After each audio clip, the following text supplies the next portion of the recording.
लेता हूँ। जॉन एलिया कहते हैं ये पाकिस्तान क्या है, ये पाकिस्तान क्या है, ये पाकिस्तान अलीगढ़ के चंद लौंडों की शरारत है। तो मतलब उनका ये कहना था कि साले अलीगढ़ के 4 लड़कों ने मिलकर पाकिस्तान बना दिया और यही पाकिस्तान की औकात है। ये अलीगढ़ के लौंडों की शरारत है, ये उनके पाकिस्तान के पूरे जो पाकिस्तान की व्यवस्था, पाकिस्तान के शासन, पाकिस्तान के थॉट को जॉन एलिया सिर्फ अलीगढ़ के चंद लौंडों की शरारत बताते हैं। सब वामपंथी जॉन एलिया की शायरियां पढ़ते मिल जाएंगे, ये वाली शायरी नहीं पढ़ी। बड़ा आश्चर्य होता है कि मतलब आप खुद के पठन पाठन में भी इतनी चूजी पिक एंड चूज कैसे कर लेते हो। समग्र रूप से किसी को क्यों नहीं पढ़ना चाहते। फॉर एग्जाम्पल डॉक्टर अंबेडकर को सब पढ़ते हैं, है ना, हम सबको सब पढ़ते, लेकिन डॉक्टर अंबेडकर ने इस्लाम पर जो बोला है उसको डिलीट कर दिया जाता है। अरे खुद के पढ़ते वक्त तो आप चलो मत बोलो यार, आपको बोलने में शर्म आती है अंबेडकर के इस्लाम पर जो विचार है, आपको अगर बोलने में शर्म आती है। और डॉक्टर अंबेडकर ने तो ये तक कह दिया था कि बुर्का प्रथा की वजह से इस्लाम में बुर्का प्रथा की है, इसकी वजह से जो मुस्लिम युवक हैं वो सेक्स मैनिएक हो जाते हैं। ये डॉक्टर अंबेडकर के शब्द हैं, पाकिस्तान अथवा भारत का विभाजन में ये उनके शब्द हैं, पढ़ ले जिसको पढ़ना। अब आपको ये बोलने में शर्म आती है कि बुर्के की वजह से मुस्लिम युवक सेक्स मैनिएक हो जाते हैं, मत बोलिए, कोई बात नहीं, कोई बात नहीं, पढ़ तो लीजिए। ऐसे कैसे होता है कि आप पढ़ रहे हैं उनकी पुस्तक और जैसे इस्लाम पे विचार आते हैं ऐसे पहले तो एक पन्ना पकड़ रहे हैं, पलट रहे हैं, जैसे इस्लाम पे विचार आए आपने 150 पन्ने पलट दिए, बोले ये नहीं पढ़ूंगा मैं। ऐसे नहीं होता, पढ़ो, समग्र पढ़ो। राइट। बट सर ये जो आपने अभी तक बताया कि पार्टीशन, जो जॉन एलिया की भी आपने लाइंस कही कि ये अलीगढ़ के 4 लौंडों की शरारत थी, इस शरारत को रोका जा सकता था? देखिए रोकना, ये ना थोड़ा मजाक की बात करूं तो ऐसा है कि वो बुआ जी की मूछें होती तो चाचा जी हो जाते हैं। मतलब क्या इसको बोला जाए कि अब एक पूरा अब अखंड भारत की आप की जो भारत जब अखंड था तो उसकी आप जनसंख्या के संतुलन को थोड़ा अध्ययन करें तो उसमें आप पाएंगे कि 25% जो जनसंख्या थी, 24.9%, अगर मैं सही हूं तो अपन एक मोटा मोटी 25% पकड़ लेते हैं, 25% जनसंख्या जो थी मुसलमानों की थी, 1/4 जनसंख्या मुसलमानों की, नंबर 1। उस समय कई ऐसे राज्य थे जो जिसमें मुस्लिम बहुसंख्या थी, जैसे पंजाब में माइनर मुस्लिम बहुसंख्यक थे, बंगाल में मुस्लिम बहुसंख्यक थे, बाकी पाकिस्तान के जो सिंध वगैरह प्रांत, सिंध तो आपने बंटवारा कर दिया तो सिंध भी चला गया तो वहाँ भी उसके ऊपर मुस्लिम बहुल हो गया वो। इस तरह से NWFP मुस्लिम बहुल था, तो 5-6 राज्य जो मुस्लिम बहुल थे। तो ऐसे में कोई एक समाज आपके समझ लीजिए कि आपके 4 बच्चे हैं, उनमें से एक बच्चा अड़ी जाए कि नहीं भैया मेरे को तो अलग देश चाहिए ही चाहिए, मुझे तो अब रहना ही नहीं तुम्हारे साथ, तो क्या ही कर लोगे। मतलब मेरा सिर्फ बंटवारा हुआ या नहीं हुआ, मेरा इसको लेकर कोई मैं अपना कोई निजी विचार जो है वो मैं उसको कभी साझा कम से कम ही करना चाहता हूँ। मेरे 2-3, जब भी इस टॉपिक पे बात करता हूँ तो मेरे 2-3 सवाल होते हैं। मेरा सवाल ये होता है कि बंटवारा हुआ, चलो हो गया, बंटवारा आपने किस लिए किया था? आपने बंटवारा इसलिए किया था भाई शांतिपूर्वक 2 भाई हैं, अब जो साहब कहते हो, मैं तो कभी भाई भाई नहीं मानता, मेरा तो गंगा जमुनी तहजीब में कोई विश्वास ही नहीं है, बोले इससे बड़ा फ्रॉड कुछ है नहीं गंगा जमुनी तहजीब से बड़ा। मेरा ये मानना है कि अगर आप बंटवारा हो रहा है तो प्यार से हो जाता, आप तुम अपने हम अपने, बढ़िया एक बीच में चीन जैसी दीवार बना लेते दोनों देशों के बीच में, तुम अपना रहो यार, हम अपना रहेंगे, कोई दिक्कत ही नहीं थी भाई।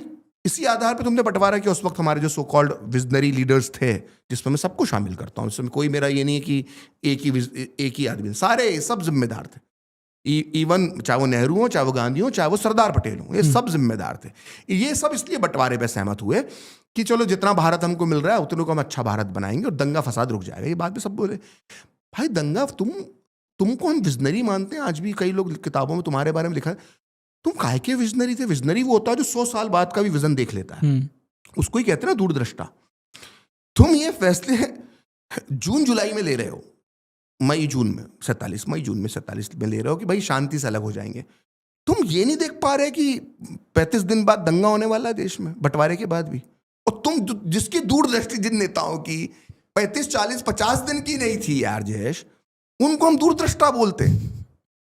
तुमको ये नहीं मालूम था यार कि 35 दिन बाद जिस आधार पे तुम देश के 2 टुकड़े कर रहे हो, जो तुमने मई में कांग्रेस ने स्वीकार कर लिया, फिर 3 जून की लॉर्ड माउंटबेटन की घोषणा हो जाती है और 15-16 जून को कांग्रेस महासमिति उसको पास कर देती है और दंगे तो भड़ से भड़क जाए। तुम यार 2-3 दिन, 7 दिन, 15 दिन, 30 दिन, 35 दिन, 50 दिन की तुम्हारी दृष्टि नहीं है कि क्या होने वाला है, और तुमको हम दूरदृष्टा बोले। किस बात पे दूरदृष्टा बोले यार? दूरदृष्टा वो होता है जो 100 साल बाद की कल्पना करता है कि 100 साल बाद ये होगा, वो विजनरी लीडर होता है। कहा कि विजनरी लीडर थे यार तू। लेकिन उस टाइम पे जो आप ये दंगा फसाद की बात कर रहे हैं, इसके बारे में पता चल गया था कि ऐसा कुछ हो सकता है? नहीं, हो ही रहे थे ना दंगे। हाँ, वो तो जब छोटे-मोटे जो 1946 बड़े दंगे शुरू हो गए थे। 1946 में जब डायरेक्ट एक्शन डे होता है तो कलकत्ता में दंगा होता है। कलकत्ता में मुस्लिम लीग का प्लान फेल हो जाता है। वो उतना मास लेवल पे दंगा नहीं कर पाते क्योंकि हिंदू पलटवार कर देते हैं गोपाल पाठा जी और अन्य के नेतृत्व में। जब वो वहाँ पे फेल हो जाते हैं क्योंकि वहाँ पे 80 और 20 का रेशो था, 80% हिंदू थे, 20% मुसलमान थे कलकत्ता में, तो वो नहीं हो पाता वहाँ पे सक्सेसफुल उतना। लेकिन काफ़ी हिंदुओं की वहाँ पे नरसंहार हो जाता है। देन उसी प्लान को वो अप्लाई करते हैं नोआखली में, जहाँ पे उल्टा रेशो होता है, 20% हिंदू, 80% मुस्लिम।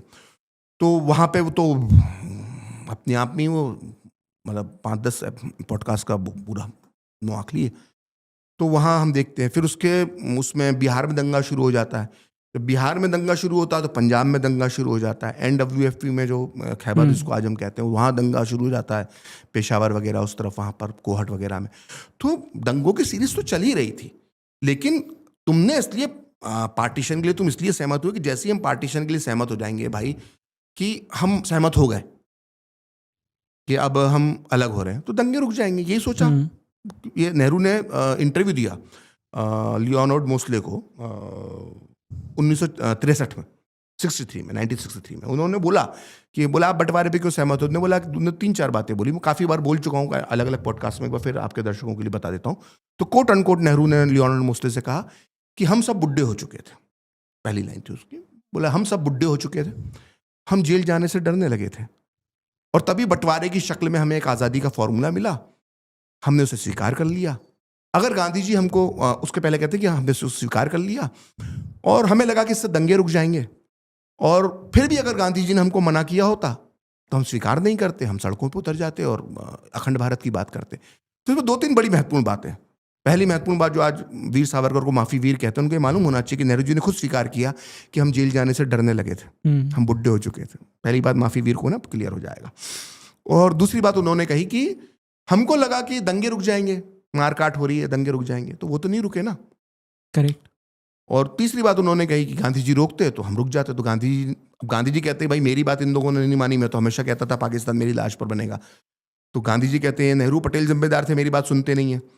अब नेहरू जी 1963 पे कह रहे कि गांधी जी ने हमें रोका ही नहीं। अब फुटबॉल खेल रहे थे हमारे साथ, वो कहते हैं गांधी जी की दी, तो ये दोनों जिम्मेदारी है, सुनते नहीं मेरी। वो मरने के पे 1 साल पहले नेहरू जी कह रहे हैं कि अरे नहीं, वो तो गांधी जी ने रोका ही नहीं पार्टीशन के लिए हमको। तो क्या कर रहे थे भाई? और दूरदृष्टि की बात जो मैं कह रहा हूं कि आपने सोचा कि दंगे रुक जाएंगे, तो क्या तुमने आकलन किया यार? और फिर हमसे बुलवाते हो हर जगह पे, दूरदृष्टा, युग दृष्टा, हम ऐसे शब्द तुम्हारे लिए बोलते हैं, किताबों में तुमने लिख के बच्चों के दिमाग में। लॉजिकली सोचो ना यार, क्या दूरदृष्टा थे यार तुम? 5 दिन बाद क्या होने वाला वो तो तुम पता नहीं कर पा रहे थे। बातें करवा लो 100 साल बाद भारत ऐसा होगा और 200 साल बाद भारत ऐसा होगा।